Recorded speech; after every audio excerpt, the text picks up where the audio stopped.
Hey, real quick, when was the last time you ate blueberries? Maybe this morning in your cereal, maybe in a smoothie after school, or maybe you just grabbed a handful straight from the fridge because you were hungry and they were right there. Yeah, we've all done that. But here's something wild that I want you to think about for a second.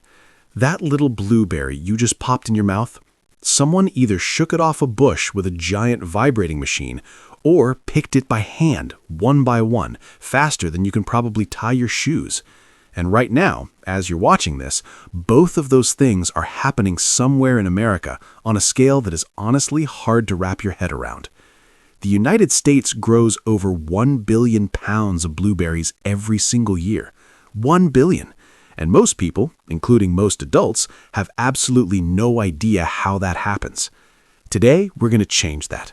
We're going inside the blueberry harvest. The machines, the science, the people, and the race against the clock that happens every single day just so you can have blueberries in your smoothie tomorrow morning.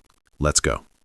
Okay, so first, let's talk about how big this whole thing actually is, because the numbers are kind of insane. The United States grows more blueberries than any other country in the entire world. Not second place, number one. And here's the part that surprises almost everybody. Those blueberries don't all come from the same place. The harvest actually travels across the country throughout the year, almost like it's chasing warm weather.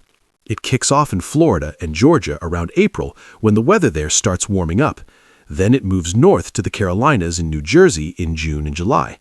Then Michigan, which is the biggest blueberry state in the whole country, takes over in late July and August. And then Oregon and Washington finish things off in late summer and fall. Because of this traveling harvest, fresh American blueberries are available somewhere in the country for almost 8 full months of the year. Michigan alone grows over 100 million pounds of blueberries every year. That's about 20% of everything the whole country produces, mostly from farms near Lake Michigan, where the water keeps temperatures just right for the plants. And here's something that might surprise you about the money side of this. Blueberries are actually one of the most valuable small fruits in all of American farming. One single acre of blueberry bushes, if managed well, can bring in anywhere from $10,000 to $20,000 every year.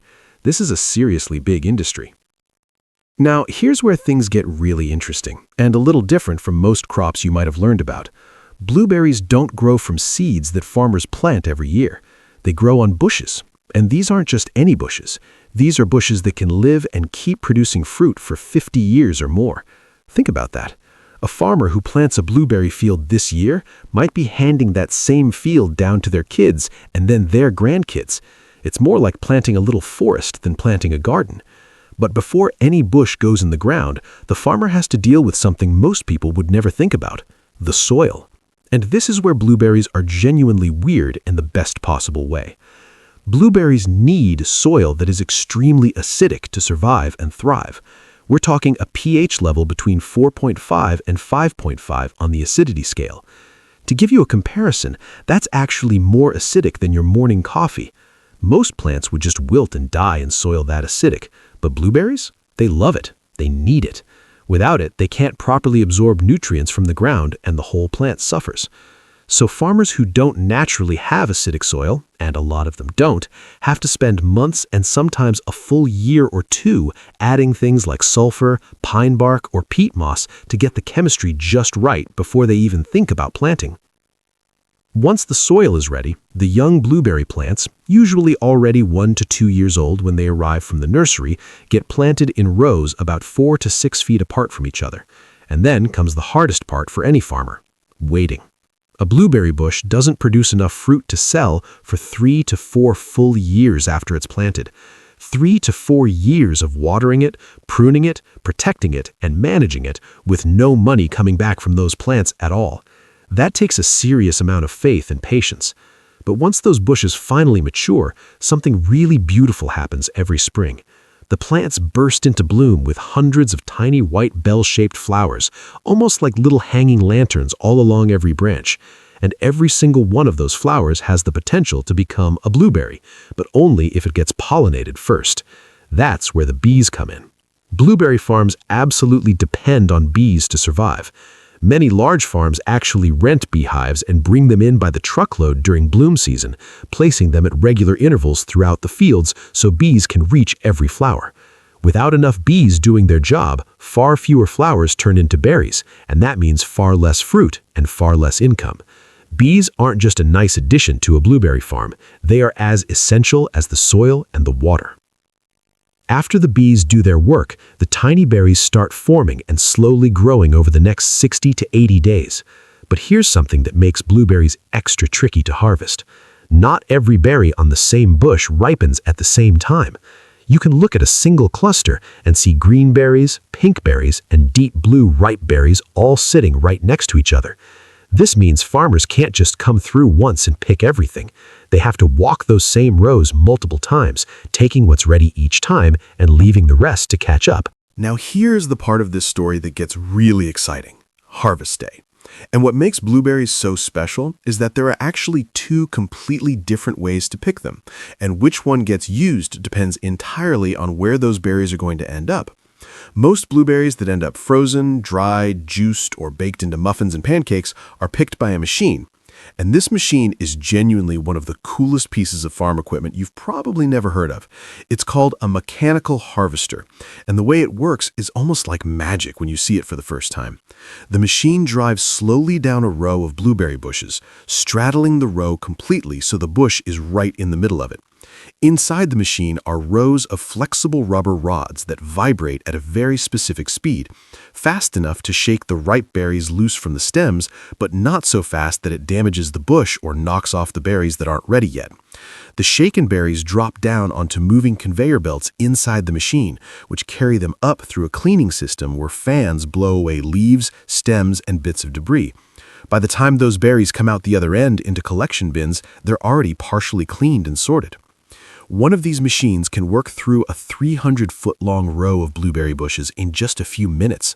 Over a full working day, a single machine with a small crew can cover several acres. That is a staggering amount of fruit moved in a very short time.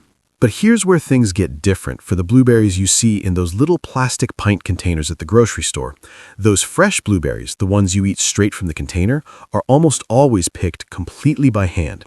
And the reason why is actually really interesting. When a machine shakes berries off the bush, it also scrapes off something called the bloom, that soft, powdery, blue-white coating you can see and feel on a really fresh blueberry. That bloom is like a natural protective layer on the skin of the berry, and it's also one of the visual signs that tells you the berry is truly fresh. Once the bloom is gone, the berry looks duller and starts to degrade faster. So for berries that are going straight to a store shelf where you're going to pick them up and eat them in the next day or two, that bloom has to stay on, and the only way to keep it intact is to pick each berry gently by hand. Experienced blueberry pickers develop a very specific technique, a kind of rolling, raking motion with their curved fingers that moves through a cluster of berries so that only the ripe ones, the ones that release with almost no resistance at all, come off into their hand. It sounds simple, but doing it fast, accurately, for hours on end across a whole field takes real skill that builds up over many seasons. The best hand pickers can harvest between 20 and 40 pounds of fresh blueberries every single hour. Over a full 8-hour workday, that's up to 300 pounds of berries from one person, which is enough to fill about 150 of those little pint containers you see in the store. Once berries are picked, by machine or by hand, they all go through an automated sorting line where cameras and optical sensors check every single berry for its size, color, firmness, and whether there are any defects. Anything that doesn't make the cut gets removed automatically at a speed no human could ever match by eye. From that sorting line, the berries split into two very different journeys. Fresh berries go straight into cold storage rooms where the temperature is brought down to about 33 or 34 degrees Fahrenheit within 2 hours of being picked. Blueberries are incredibly sensitive to warmth. Every extra hour at room temperature speeds up mold growth and softens the skin, so the faster they get cold, the better. From the cooling rooms, the filled pint containers get packed into larger boxes, loaded onto refrigerated trucks, and start moving toward distribution centers and then grocery stores. The goal is to get fresh-picked blueberries onto a store shelf within 24 to 48 hours of leaving the field. During peak harvest season in Michigan, refrigerated trucks are literally running around the clock to hit that window. The berries going to freezing take a completely different path. After being machine harvested and cleaned, they go into what's called an IQF facility, which stands for Individual Quick Freezing. In this facility, the berries travel along a conveyor belt through a tunnel of extremely cold air, around -30 degrees Fahrenheit, and every single berry freezes solid on its own within just a few minutes.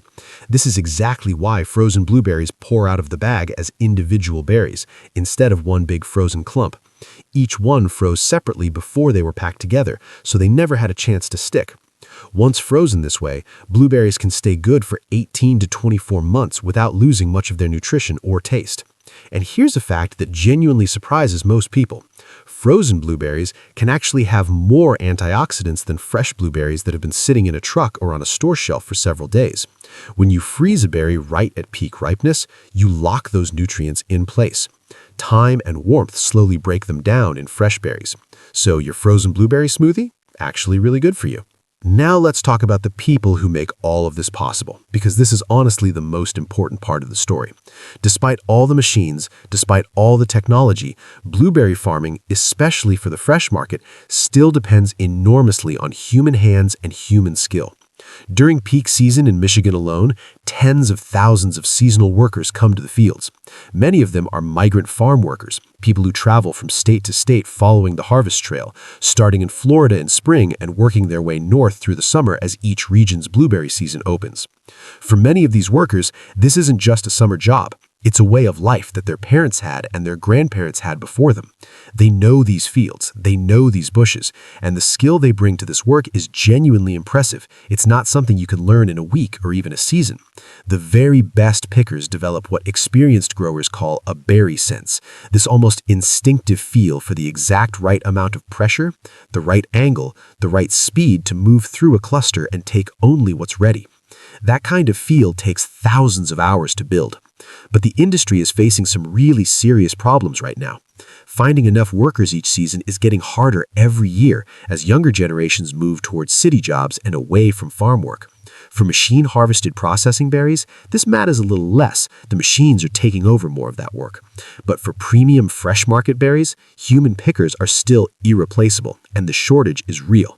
On top of that, climate change is making things harder in ways that go right to the heart of the biology. Blueberry bushes need something called chill hours, a certain number of hours each winter where the temperature drops below 45 degrees Fahrenheit. This cold period is what allows the bush to properly rest and set up new buds for the following spring. As winters get warmer, especially in southern states, some blueberry varieties aren't getting enough of those cold hours anymore.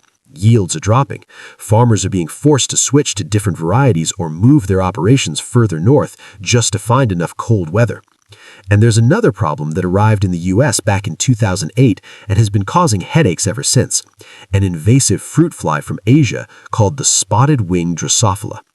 Unlike most fruit flies that only go after damaged or overripe fruit, this one lays its eggs inside perfectly healthy ripening berries. By the time you'd notice something was wrong, the berry is already unsellable. Managing it takes careful timing and real investment in pest control, and it has added a significant layer of stress and cost to blueberry farming across virtually every growing region in the country. Despite all of this, the industry is also investing in some really exciting technology. Robotic harvesting machines that can gently pick individual fresh market berries without removing the bloom are already being tested in real fields. Drones are flying over farms counting berry clusters weeks before harvest, so farmers can predict exactly how much fruit they'll have and plan their workforce and logistics accordingly. And GPS-based soil management tools are helping farmers track the exact acid levels in every section of their fields and adjust them precisely. The future of blueberry farming is going to look different, smarter, more automated, more data-driven. But the deep connection between these farmers, these fields, and these remarkable little bushes that outlive entire careers is something that's going to be here for a long time. So here's where we land.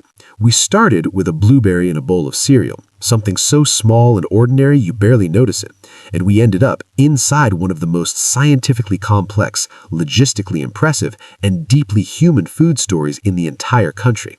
Over 1 billion pounds of blueberries a year, grown on bushes that live longer than most people's careers, pollinated by rented bees, harvested by vibrating machines or skilled human hands depending on where they're going, frozen at -30 degrees, or rushed onto a truck to hit your store shelf in 48 hours.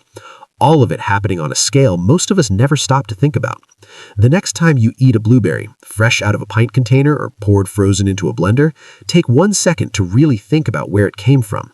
The acidic soil that had to be perfectly prepared, the bees that had to show up at exactly the right moment, the hands that knew exactly which berry was ready and which one needed one more day, the cold chain that ran through the night to get it to you fresh. That is not just a snack sitting in your fridge. That is the result of decades of science, generations of farming knowledge, and thousands of people working incredibly hard every single day, all for that one little berry. If this video made you see your food differently, share it with someone you know, because everyone who eats deserves to know this story.